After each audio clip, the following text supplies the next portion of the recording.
हाँ तो मुर्दरवा भाई मन कल का है कल होली तो कल हमन ला का करना है? छकत ले पी के मातना है और रात के होवत ले नाचना है। हाँ तो बाजा के व्यवस्था कौन करत है? मैं हाँ हाँ और रंग के मैं हाँ और पानी के मैं हाँ। बहुत बढ़िया। अब सबसे इम्पोर्टेंट बात, दारू के ठेका कौन ला देना है? अबे हम तो शादीशुदा रे भाई मन जान डरी रखन नहीं बनाए। हाँ एक हमने सुरेश ले देते थे ये लेके रखी अपन ही। हाँ सही कहा था भैया। हाँ तो सुरेश आज तो ला दारू लेके अपन घर रखना है और कल करेक्ट 8 बजे यहाँ पहुँचना है।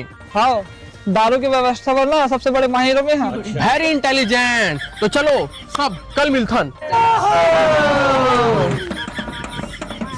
देखा तो दीदी हो इमन फिर इस साल पी खा के उतलंग मचाई। आखिर परेशान तो हमीच मन होबो।